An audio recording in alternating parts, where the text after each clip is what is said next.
ser dono de algo é preciso comprar ou ganhar este bem, certo? Nem sempre. A legislação brasileira abre espaço para um instituto chamado uso capião. Após determinado período de tempo, o indivíduo que se encontra na posse de um bem imóvel ou imóvel, como se dono fosse, sem qualquer interferência ou autorização do proprietário, pode adquirir sua propriedade. Mas para isso precisa cumprir alguns requisitos. A uso capião vale para áreas rurais e urbanas. E recentemente, o Supremo Tribunal Federal decidiu que ela também se aplica a apartamentos sem condomínios verticais. O programa de hoje fala sobre os tipos de uso capião e como isso se relaciona com uma garantia expressa no artigo 5º. A nossa Constituição garante o direito de propriedade. Sobre esse tema, eu converso via Skype com o advogado Flávio Tartucci, que é professor de Direito Civil, e com o advogado Júlio César Sanches, especialista em Direito Imobiliário e professor do mesmo tema. Muito obrigada pela presença de vocês aqui conosco. Doutor Tartucci, a uso capião é uma prova de que o direito de propriedade é garantido pela Constituição, mas não é um direito absoluto? Isso mesmo. Primeiramente, é uma grande honra voltar aqui à TV Justiça depois de alguns anos. Sim, sem dúvida, o direito de propriedade, desde a sua origem romana, se afirma que ele não é um direito absoluto. E no caso da nossa Constituição, a nossa Constituição atrela o direito de propriedade, o direito fundamental à propriedade e à sua função social. E a uso capião, há tempos, no campo do direito civil, uma forma de efetivação dessa função social. E esse é um instituto muito usado, doutor Júlio César? O uso capião é uma ação atualmente muito utilizada no Brasil, a partir até do reconhecimento da 5ª Jornada de Direito Civil a respeito do direito autônomo. A posse atualmente é considerada um direito autônomo. Hoje, a 5ª Jornada de Direito Civil, no enunciado 492, ela, de fato, ela classifica a posse como um direito autônomo e também a doutrina como a posse um direito sui generis, né? Então, realmente, a partir disso e do reconhecimento, aumentou sim o número de ações de uso capião e também o procedimento no cartório, conforme o provimento 65. E quais são os requisitos aí para se configurar e pedir a uso capião? O uso capião nós temos que pensar em 3 requisitos. A posse, que seria o lapso temporal. Lembrando que no Brasil hoje nós temos mais de 36 espécies de uso capião, muitos conhecidos, outros não tanto, mas a posse é um requisito previsto em qualquer modalidade de uso capião. Quando eu falo da posse, é o primeiro requisito. O segundo requisito seria a posse mansa e pacífica, que inclusive tem discussões jurisprudenciais doutrinárias. E o terceiro requisito é o animus domini, sem juridiquês, né? Seria a alma de dono, né? O sujeito ele tem que se enxergar como o verdadeiro proprietário. Então, esses 3 requisitos são os requisitos fundamentais e previstos em qualquer ação de uso capião ou requerimento de uso capião. E cada espécie tem o seu requisito próprio, mas esses seriam os 3 requisitos gerais a qualquer uso capião. Doutor Tartucci, como a gente falou, tem a uso capião urbana e a rural. Qual é a diferença entre elas? Bem, a primeira distinção entre as duas modalidades, tanto pela Constituição como também pelo Código Civil, diz respeito à localização. Porque no caso da uso capião, chamada também de uso capião agrária, a uso capião rural, o imóvel precisa estar localizado na zona rural e ter no máximo uma metragem de 50 hectares. Por outra via, no caso da uso capião urbana, o imóvel está em zona urbana, tendo no máximo 250 metros quadrados. E no primeiro caso também da uso capião rural, há necessidade de desenvolvimento de uma atividade agrária, agricultura, pecuária, extrativismo, seja pelo próprio ocupante, seja por seus familiares. Então, temos essas distinções que dizem respeito à localização, à metragem, também o desenvolvimento de atividades no imóvel. E por maioria, os ministros do Supremo Tribunal Federal reconheceram que a uso capião urbano pode ser aplicada também a apartamentos. A decisão foi tomada durante a análise do caso de uma mulher de Porto Alegre, que pedia uso capião do imóvel onde ela vive. O imóvel foi financiado por outra pessoa que não conseguiu pagar o financiamento. O banco iniciou o processo de venda do apartamento, mas a moradora entrou na justiça para se tornar proprietária do bem. A análise do pedido dela foi negada em primeira e segunda instâncias, sob o argumento de que não há previsão jurídica para esse tipo de imóvel no artigo da Constituição Federal que trata da usucapião urbana. Para a maioria dos ministros do STF, o artigo 183 da Constituição Federal não distingue qual tipo de imóvel se enquadra na usucapião urbana. Além disso, há requisitos constitucionais que garantem a manutenção de moradias de até 250 metros quadrados. O julgamento no plenário virtual, no entanto, não reconheceu o direito da moradora. Somente determinou que pode haver uso capião de apartamentos. Doutor Júlio Sanches, a decisão do Supremo reconhece a possibilidade de pedido de uso capião também em apartamentos. Antes disso, havia muita divergência aí nesse sentido? Muita divergência, muita contradição, mas, de fato, a decisão realmente ela é correta, porque o Instituto Uso Capião não existe uma distinção em relação à espécie do imóvel. Sendo bem móvel ou imóvel, também cabe uso capião para bens móveis, então é perfeitamente possível fazer uso capião sem qualquer distinção. Inclusive, nós temos diversas decisões atualmente também de vaga de garagem. Então, o uso capião é um instituto que você consegue usufruir para transformar a posse em domínio, em registro, ou ainda sanar vícios registrais. Não existe aí uma classificação vinculada à espécie de imóvel, mas sim de direito. Doutor Sanches, o senhor falou aí de pedido de uso capião de garagem, isso é um caso curioso. Quais são os outros tipos de bens imóveis que podem ter esse pedido de uso capião? O uso capião ele pode ser utilizado tanto para bens móveis como bens imóveis. E quando eu falo de bens imóveis, é qualquer tipo de imóvel, não existe distinção. A lei ou o próprio instituto não classifica um determinado imóvel para que seja feito uso capião. Falou em imóvel, tem os requisitos, eu posso usufruir da uso capião. Doutor Tartucci, como regularizar aí um imóvel que é fruto de uma ação de pedido de uso capião? Quais são os documentos necessários para se propor ações desse tipo? Bom, primeiro a gente tem que verificar que existe uma diferenciação da ação de uso capião e também da uso capião extrajudicial, que foi tratada pelo Código de Processo Civil de 2015, incluindo a figura na Lei de Registros Públicos. Então, existe uma diferenciação da documentação. Basicamente, nós temos uns documentos relacionados ao próprio imóvel, como, por exemplo, se houver, porque esse é um problema registral no Brasil, se houver a matrícula do imóvel, também as matrículas dos confrontantes, e dependendo da figura, por exemplo, na uso capião ordinária, em que se exige justo título e boa-fé, algum documento que comprove esse justo título ou boa-fé, e geralmente se utiliza na prática, por exemplo, um compromisso de compra e venda. Um compromisso de compra e venda que pode ter sido registrado ou não registrado na matrícula do imóvel. Então, existe uma quantidade de documentos que a legislação prevê, seja a legislação que trata das modalidades no Código Civil, seja a legislação processual, como é a Lei de Registros Públicos, que elenca ali até a ata notarial para se fazer a comprovação dos requisitos da posse. E esse é um processo demorado? O processo, a ação de uso capião é uma ação que demora, é tida como uma das ações que mais demora no país, E eu já atuei em escritórios que eu entrei no escritório, a ação de uso capião já havia iniciado e quando eu saí ela ainda tramitava. Então, justamente por isso é que o Código de Processo Civil de 2015 trouxe a modalidade extrajudicial desde que seja consensual, para agilizar os procedimentos. Doutor Sanches, a Constituição fala em título de domínio e concessão de uso. Explica pra gente. O brasileiro ele faz muita confusão em relação aos seus direitos vinculados a um imóvel. Atualmente, nós podemos definir que o direito sobre um imóvel ele tem uma divisão mais ou menos assim, para ficar bem didático. Seria a divisão de direito de propriedade, é o que todo mundo almeja, todo mundo quer, direito de propriedade, em virtude da grande segurança jurídica, mas temos que separar os outros direitos, que são reconhecidos como direitos autônomos. Aí aparece o segundo direito, como direito possessório, a posse ela é reconhecida como sui generis, e também um direito autônomo, temos até a resolução, na verdade, o enunciado 492 da 5ª Jornada de Direito Civil, e temos os direitos hereditários. Dentro dessa situação, nós temos vários documentos que o brasileiro também confunde achando ser dono, ser proprietário. A concessão de uso ela é dada por um ente, pode ser a União, o Estado, o município, para que aquela pessoa, o sujeito, utilize o bem, tenha a posse do bem.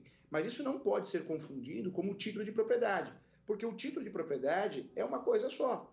o título de propriedade é o seu nome, o nome do sujeito, né, do proprietário, lá no cartório de registro de imóveis, respeitando as regras da Lei 6.015, da Lei de Registros Públicos. Qualquer outro documento pode ser um documento reconhecido com um justo título, inclusive para efeitos de uso capião, para efeitos de fundamentação, mas jamais vai substituir o documento, o único documento, o exclusivo documento, que é o registro de imóveis, a certidão de propriedade, seja a matrícula a partir de 76 ou transcrição anteriormente a 76. E após conseguir aí essa decisão finalmente, a pessoa pode vender esse imóvel? Tem um prazo mínimo para que isso aconteça? A uso capião ou uso capião, a língua portuguesa permite, né, tanto no gênero masculino ou feminino, quando você consegue êxito, você se torna proprietário, tanto na ação como no pedido extrajudicial lá no cartório, conforme o provimento 65. Então, toda vez que você consiga êxito nesse procedimento ou nessa ação, você se torna um proprietário.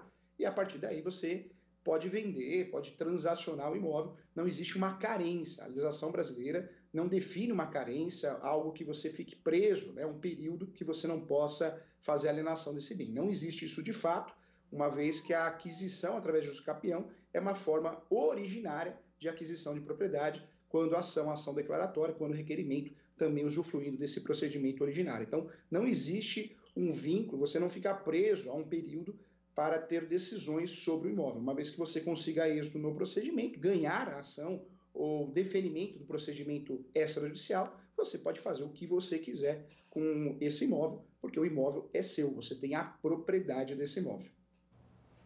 E quais são os riscos de alugar um imóvel sem formalizar o contrato? Pode abrir uma brecha legal para o pedido de uso capião? Essa é uma das perguntas que foi enviada para a nossa equipe. Se uma pessoa alugar um imóvel para alguém sem contrato formal, esse inquilino pode entrar com pedido de uso capião? Doutor Júlio Sanches, esse é um risco que a pessoa corre ou não? Eu sempre oriento para que você, para que alguém acabe não perdendo o imóvel direcionado a uma ação ou um pedido de uso capião, o ideal é nunca deixar esse imóvel desocupado. Interessante é sempre emprestar ou alugar. Quando você aluga ou você empresta o comodato, você acaba inibindo o animus domini, que é a alma de dono. Então, o ideal é que você nunca abandone esse imóvel, mas sim empresta ou aluga. É uma forma de você se prevenir em relação aos direitos de posse aplicados através do Instituto de Uso Capião. Pois é, e aí contrato verbal vale, doutor Tartúcio? É sempre importante ter tudo no papel ali?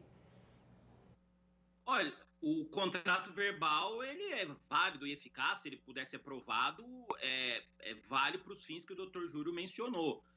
Porém, é mais arriscado, é melhor sempre formalizar para que a questão fique transparente, formalizar, ou o contrato de locação, o contrato de comodato, formalizar de forma escrita. Não é um requisito de validade, mas é algo que na prática traz mais segurança jurídica, né? Pode ser mais difícil provar se for apenas verbal ali e não tiver nenhuma testemunha? Sim, sim. O documento escrito sempre traz mais certeza e mais segurança para essa sessão de posse, que em regra descaracteriza o animus domini para os fins de uso capião. Daqui a pouquinho a gente volta a conversar. Agora nós vamos a um rápido intervalo. Já já estaremos de volta com mais Artigo 5º para você.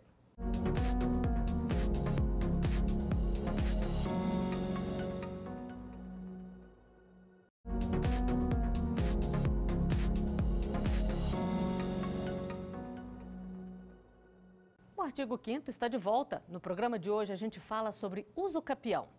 Sobre este tema eu converso via Skype com o advogado Júlio César Sanches, especialista em direito imobiliário e professor do mesmo tema, e com o advogado Flávio Tartúcio, que é professor de direito civil. E a gente já falou aqui que existe a uso capião rural e urbana, mas o Instituto vale também para outros fins que não de moradia? Vamos a mais uma pergunta enviada para a nossa equipe. É possível entrar com pedido de uso capião no caso de imóvel usado para fins comerciais? Doutor Júlio Sanches, é possível? É possível sim. O uso capião não faz distinção de finalidade do imóvel. Então, o imóvel pode ser comercial, pode ser residencial, pode inclusive ser um imóvel por temporada, que você tem o uso por temporada. Quando nós falamos de uso capião, o grande objetivo do uso capião é regularizar o imóvel. diante da posse de outros requisitos ou para sanar vícios registrais. Então, a legislação brasileira e a jurisprudência, ela não traz uma classificação qual imóvel, para qualquer imóvel, realmente sem distinção. Vale a pena lembrar que o uso capião, ele também é utilizado para utilizar nas situações que não existam uma matrícula anterior, um registro. No Brasil nós temos algo sério, um problema muito sério, que é o imóvel sem registro. Ele não tem registro anterior em cartório nenhum. Então, uma forma de você regularizar esse imóvel é através do Instituto de Uso Capião, seja judicial ou através via requerimento. E o antigo proprietário que não teve esse registro, não fez esse registro, ele pode ser pego de surpresa aí se ele tem um imóvel simplesmente não cuida, não está lá abandonado, vamos dizer assim? Precisamos tomar muito cuidado porque nós temos no Brasil mais de 36 espécies de uso capião. Cada espécie tem os seus requisitos próprios. Nós temos as 3 espécies que cabem a qualquer uso capião, nós já falamos aqui, mas cada uso capião tem as suas espécies, seus requisitos próprios. Então, precisamos tomar um certo cuidado, porque dependendo da espécie, nós podemos ter um requisito a mais ou a menos. Trago como exemplo o uso capião ordinário ou ordinária.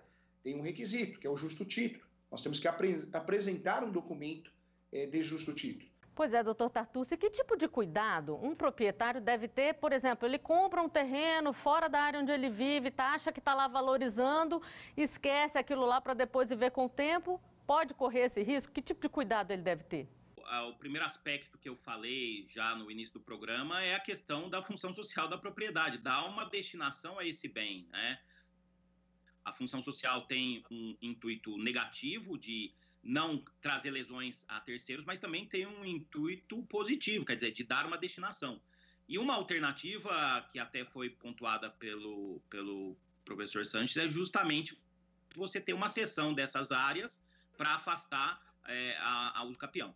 E também, sempre arcar, pagar os ônus e arcar com as despesas, por exemplo, tributárias, né? Não mostrar um abandono e sempre efetivar que existe sobre aquele imóvel uma intenção de dono para que uma outra pessoa não tenha essa intenção e que procure no futuro a uso capião.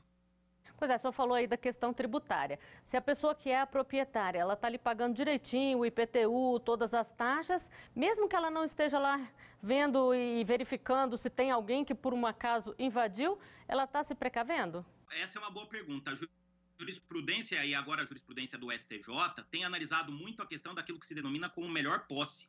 Ou seja, verificar quem exerce a melhor posse, o proprietário ou aquele que possui, né, para fins, eventualmente, de uso capião. Esse requisito de pagar os tributos é um requisito que, digamos assim, traz uma pontuação de melhor posse para o proprietário, mas não é o único requisito, porque a destinação, como eu acabei de citar, é um elemento essencial para se verificar se a uso capião está sendo atendida ou não no caso concreto. E nós temos mais uma pergunta enviada para a nossa produção. Vamos conferir. Quando a pessoa usa uma área rural para plantar ou criar animais, mas não mora nela, pode pedir uso capião mesmo assim? Doutor Tartucci. A Constituição e também o Código Civil, quando se trata da chamada uso capião agrária, ou uso capião especial rural, ou Constituição especial, ou uso capião especial rural, coloca o requisito da atividade agrária e também do estabelecimento da moradia, né? São 2 requisitos cumulativos. Agora, a legislação fala que a moradia pode ser de pessoa da família também, né? Então, isso já é uma abertura da lei para que, eventualmente, uma pessoa da família more nessa propriedade rural e desenvolva a atividade. De qualquer maneira, esses requisitos aparecem na uso capião rural, que é a especial. Eu posso ter também área rural, uso capião especial, uso capião ordinária e uso capião extraordinária. E aí esse requisito não aparece, né? Então, foi como o doutor Sanches já mencionou, existem várias modalidades, esse é um instituto realmente complexo, com várias modalidades, e esses requisitos podem variar, né? E dependendo do advogado que ingressa com a ação, ele tem estratégias diferentes de acordo com os requisitos da uso capião. Então explica pra gente só melhor um pouquinho, doutor Sanches, qual a diferença aí entre a uso capião ordinária e extraordinária? A uso capião ordinária e extraordinária são conhecidas como uso capiões comuns. É interessante que existe uma divisão ainda, que é bem conhecida. A uso capião pode ser ordinária ou extraordinária comum, e extraordinária, né, pode ser também dividida em comum e também social. A social é sempre com a redução de 5 anos. Quando tem uma redução de 5 anos, por algum motivo, nós chamamos de uso capião ordinária ou uso capião extraordinária social. Quando não tem essa redução, nós chamamos de uso capião comum, ordinária ou extraordinária comum. A grande diferença aparece que na uso capião ordinária exige a boa-fé, a comprovação da boa-fé. E um documento que é exigido nessa ação, o justo título. Esse justo título pode ser qualquer documento, pode ser um contrato de gaveta, uma escritura pública sem registro, um formal de partilha sem registro, um documento que comprove o porquê o sujeito entrou naquela propriedade, o porquê ele conseguiu a posse daquele imóvel. Já no extraordinário, nós temos até no texto de lei, independentemente de boa-fé. Isso quer dizer que nós não precisamos apresentar esse justo título, esse documento. É um uso capião que pode ser feito independente desse documento que comprove a entrada desse imóvel, independente de questões de justo título. A extraordinária o judiciário vai focar, sim, nos requisitos gerais, que seriam aí os 15 anos de posse, ou 10, posse mansa e pacífica, e também com ônibus domini. Mas não existe uma exigência de um documento que comprove a entrada no imóvel ou o uso do bem imóvel também. E quem tem direito a pedir a uso capião? Vamos a mais uma pergunta. Herdeiros podem pedir uso capião de imóvel ocupado pelo parente falecido? Doutor Júlio Sanches, podem pedir? Pode. A uso capião, nós temos no Brasil muitas espécies, modalidades, então vai depender, sim, da característica do instituto em si, né, daquela espécie autônoma. Mas algumas espécies permitem, sim, que você faça uso capião, até envolvendo direitos hereditários, claro, com muito cuidado, analisando o caso concreto, mas isso é possível, sim, desde que aquele herdeiro tenha, de fato, cumpre os requisitos dessa uso capião específica. Doutor Tartucci, acontece muito também de um imóvel estar lá em disputa, num espólio, os herdeiros brigando, e aquele imóvel fica parado e muitas vezes é ocupado. Qual o cuidado aí que esses herdeiros devem ter para evitar passar por uma situação dessa, ficar brigando ali e depois no futuro descobrir que o imóvel já foi ocupado e eles perderam? Bom, é a mesma questão que antes foi formulada, né? Procurar dar uma destinação positiva ao imóvel, cumprir com as suas obrigações fiscais, se possível fazer a cessão para que esse imóvel seja utilizado por terceiro, para que os herdeiros, veja, não é só a questão dos herdeiros pedirem a uso capião em si, é o terceiro pedindo a uso capião em relação aos herdeiros. Então, a destinação do imóvel é essencial para afastar mais uma vez a intenção de dono, o animus domini do terceiro. O simples fato deles estarem ali com uma ação na justiça disputando o imóvel já prova que eles têm um interesse e evita uso capião ou não? É um elemento importante, mas eu acredito que não seja o único. Nós precisamos também de uma comprovação dessa destinação positiva pelo atendimento da função social da propriedade e da posse. E vamos à última pergunta enviada para a nossa equipe. Só imóveis podem ser alvo de pedidos de uso capião ou bens móveis também? Doutor Tartucci, que tipo de bem pode ser alvo de pedido de uso capião?